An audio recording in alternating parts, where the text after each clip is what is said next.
Chris Fowler gets to do that. ESPN college football, tennis host, commentator. He's got the big games. He's got the SEC championship game coming up.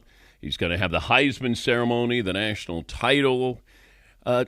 Did you ever have one of those moments where during a game you have to do a promo for something coming up on ABC? Nothing good as murder, she wrote. I mean, I would like to do a dramatic show. We get Monday Night Football. We get the Tuesday CFP rankings show.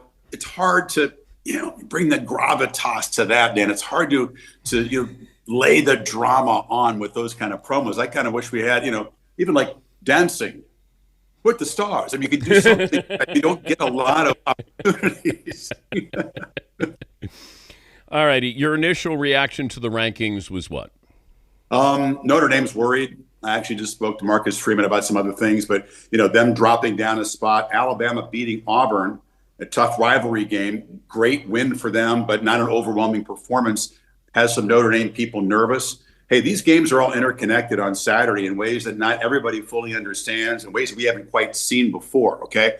So you get that Big 12 championship game, people are going to be closely watching whether Texas Tech beats BYU for a second time. If that happens, I know what the commissioner of Big 12 says, but I think BYU's case would be really damaged.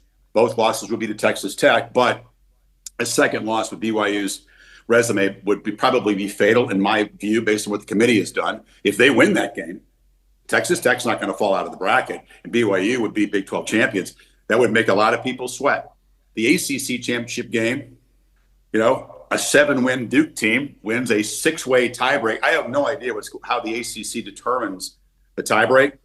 They maybe should consider going forward just using the CFP rankings, which would have Miami in that game. Clearly a better team than most of those teams they're tied with those two conference losses. But if Duke wins, Dan, they're not guaranteed anything in the ACC. Virginia's solid if they win. But if Duke pulls the mild upset, and I think they got a chance to do that, what are you going to do? I mean, is the ACC going to be totally left out of this bracket? Politically, that'd be tricky. But the champion would be guaranteed nothing. And Miami, maybe as an at-large team, might help their case. We don't know because some of this stuff is unprecedented. How much does brand play in this, do you think, in the minds of the committee, that Notre Dame's brand, how important is that? You ask your viewers, they would say it's everything. I mean, they think that ESPN's pulling the strings. We want the biggest brands. I promise you we play no part in that. And I don't know in the committee's mind if it plays a part. People just sort of assume that Notre Dame is an elite program. And when they have 10 wins, it must be a really great team. And I think this is a really good team. But I think you'd have to go member by member and really get them to give them some truth serum and ask them if it matters. Notre Dame, Miami versus BYU or somebody else. I mean, I think statements have been made where non-big brand teams have been given the nod. SMU was in there. TCU got into a 14 bracket when they made the championship game. I mean, I think you could shoot down the arguments that, it's always the same teams. Alabama didn't jump up because they're Alabama. I think they jumped up because the question of excluding a team that makes the SEC championship game and then loses after beating Georgia on the road in the regular season is pretty tricky, right? Even though that would be the first 3-loss team to get in, Alabama wouldn't be in because it's a big brand, in my opinion. You're never going to dissuade the conspiracy theorists because they're everywhere. But that's just my view. What is Penn State doing? You're not comfortable if you're a Penn State fan waiting 53 days after firing your coach to not have another one in place when all the teams around you are going boom, boom, boom, deal done, including Michigan State, which I don't know how long they took. They got their guy in Fitzgerald, who had been mentioned at Penn State. I don't know what they're doing. I think fans get really nervous in this modern landscape. Today's signing day. The portal is coming up. Penn State's a really attractive job. It's a challenging job. As you know, it's the deep end of the pool in the Big Ten, competing with the dollars and the commitment made by Ohio State, Michigan, and the West Coast schools. I think Penn State fans would say, wait a minute, we take a backseat to no one in terms of commitment and resources. And that's what makes it a pretty good job. But I don't know what the hesitation has been. I mean, James Franklin gets fired. He's already got his next job, and I think he's taken 4 commits to Virginia Tech.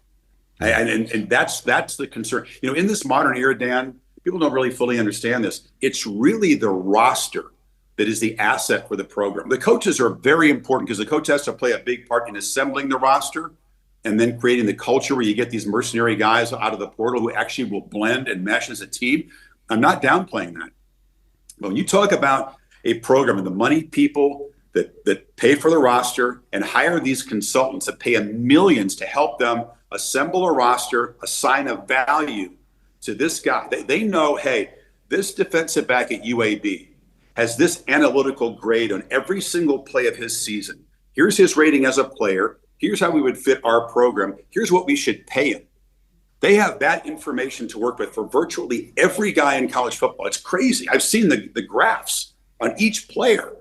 And so when those guys make those investments in the roster, that's what their ego tied to. That's what they're invested in, literally, financially and ego-wise. And the roster almost becomes more important to keep than the coach, if you know what I mean. Because they figure get a guy to coach this roster, but assembling this roster and paying what we've invested, you think the coaches are well paid? These rosters are like 20, 25, 30 million bucks.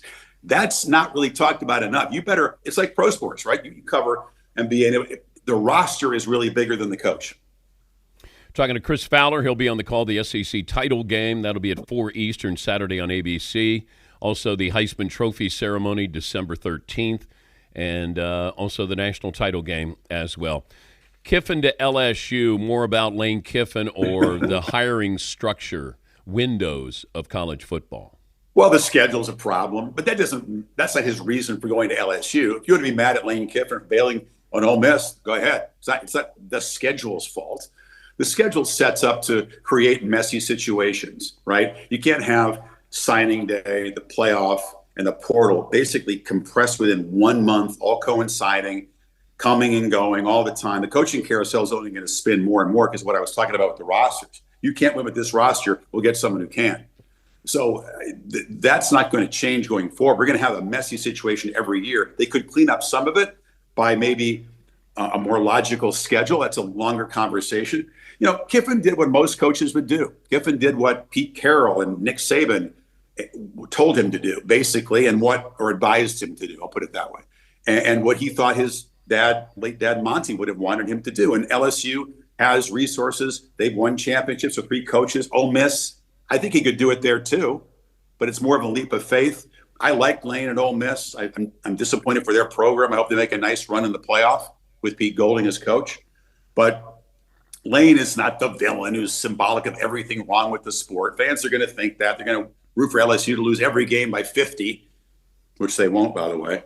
But, he did what most coaches would do. And I think the old narrative about ripping players or coaches for making business decisions, in other words, taking more money to go somewhere else, you got to get past that. That's outdated. It's kind of tired and lazy to me. It's the reality of the situation. You can be mad about it. You can say college football has been ruined by the portal, by ESPN, whoever you want, but that's just whining and bitching. Coaches no longer do that. They understand the nature of things. And I think fans need to as well. It's not your grandfather's college football, your dad's either. It is what it is. Like it or not, it's very, very close to the structure of pro sports. Yeah, I've said it quite a few times the last couple of days. I don't begrudge him for taking the job. It's a great job to take. It's sort of the way he took it and the mess that he left behind. And you want to go back and coach, but they won't let me coach. And, don't play victim here. Don't do that. I said he's not the villain. He's not a victim. You can't want to coach the team. You go to an arch rival. If you don't know, folks, that's a bitter rivalry that he left Ole Miss for a school that LSU considers Ole Miss their little brother and the neighborly thing there. I mean, you can't have both. And most schools would do what Ole Miss did. I know Tulane, Athletic Summerall State. That's a whole different situation. They're not in the playoff yet. They have some work to do. But I think that I don't begrudge Ole Miss. I feel badly for their players. I really do. That's why I hope they make a nice run. It'd be a great story if Ole Miss could say, hell with Kiffin. We're going to rally around Pete Golding and go make a run there. But and I like Lane. I think he's been the best coach he's ever been by far at Ole Miss the last 6 years and the happiest person that he's been. So that to me, that's why it's a little bit bittersweet. But he's a good hire at LSU. Got a great chance to win a championship. I said in the video I posted, he's going to get fired at LSU. He's going to get, because they fire everybody unless you're Nick Saban. Saban wins and goes to the Dolphins. He probably would have kept winning had he stayed there. Nick Saban is kind of an outlier, right? But LSU fires 2 coaches who win championships not that far after they won them. Miles and Orgeron. So even if you win a championship down there and then you fall off, because maintaining consistent excellence in this landscape with the portal is really, really hard to do. So you're going to have a big year, and expectations are going to be through the roof, and then you're going to let it down, and then nobody's patient. So I think whatever Lane does there, it'll be probably messy when it ends. His exits tend to be messy, and he would acknowledge that, right? But some guys just make a clean break and off to the next, and nobody gets mad at him. When Lane leaves, it gets messy. It's just, Lane talked about Nick Saban advising him. Yeah. Should Saban on College Game Day this weekend acknowledge that he was guiding him to, or told him to leave Ole Miss, as Lane Kiffin is talking?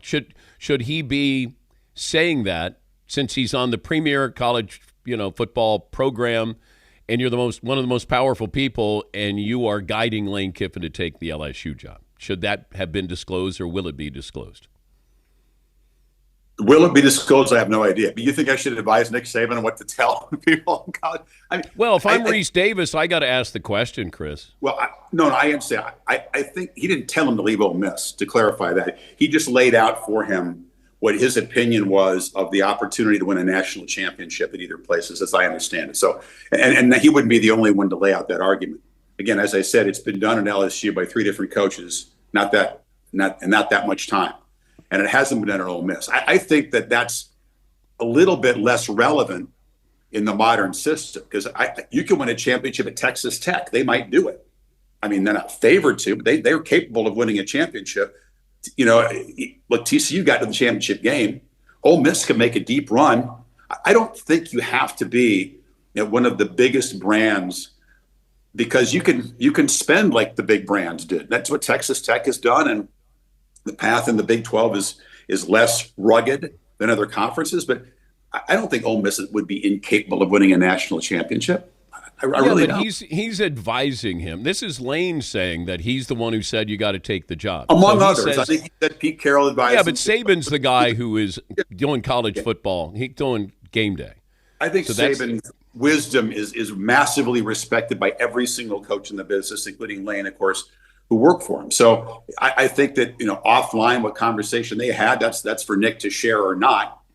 But I think Nick coached at LSU, won the championship at LSU, and does care about the program. And I think he's well acquainted with the landscape down there, the challenges of it. Again, he won and then went to the Dolphins, which didn't make LSU fans that happy. Made him even more unhappy when he came back and coached Alabama and then beat him. So, I mean, Nick and LSU have an interesting relationship, but he did win a championship, and he's acknowledged as the greatest coach of all time, I think, by their people. So I don't know. I think you can't put it on that. Lane made his own choice. You get advice from whoever you want. You take it to whatever degree you want, and you use it. But you can't say that he's the reason that Lane made his decision. No, I thought it was conflict of interest there because he's on that show. Because he's on game day. If you had any idea the number of calls that you field from people in the sport asking your opinion and advice on coaches, on everything. I mean, you have to really. Nick is not in my position. If you're on the panel as a pundit, I think it's different. Nick is still an all-time great coach with connections all over the sport and a coach at the place we're talking about. That's not the same thing as somebody calling Reese or Des or Kirk or me or whatever, Pat McAfee. It's different. I get asked those questions all the time. I'm not comfortable with it, and I try to stay out of it because my opinion of whether a guy would be a good coach, fit at their place, should not be factored into the decision that somebody makes. In my view, I just try to stay out of that. How dangerous is Georgia? They seem to be lost in the shuffle here of, when we're talking about great. I don't know if they're a great team, but how do you assess how good they are this year compared to what Kirby's had in, previous years? Not as talented as those teams that won championships that had like the whole Philadelphia Eagles defense on them. I mean, they had like 8 first-round guys. That was ridiculous. We're not going to ever see a defense as good as Georgia had in those years, in my opinion, the way we're trending in this sport. They find ways, though, Dan. I mean, Kirby knows how to get a team to hit its stride at this part of the season, and that's priceless because that's the thing that coaches struggle with. It comes from the physicality, the toughness that you learn from day one when you get to Georgia. They're really banged up. Their center, Drew Bobo, is out. I don't think he's going to be able to go again. He's certainly not playing Saturday. And to lose your center is a really tough loss. Everybody's beat up. Alabama's walking wounded. But Georgia is a tough out. They're hard to kill, as they like to say. And being hard to kill is really priceless in the postseason. I mean, they're just like that NFL team. You could call them like the Chiefs, right? It doesn't matter the regular. You get them in that bracket, and shit, you don't want to play them. I mean, nobody wants to play Georgia. I mean, they're a tough out. Are they going to overwhelm you offensively? No.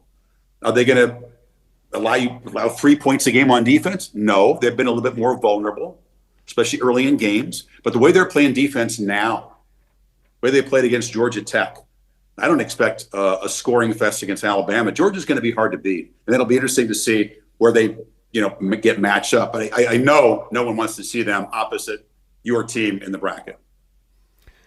Great to catch up with you.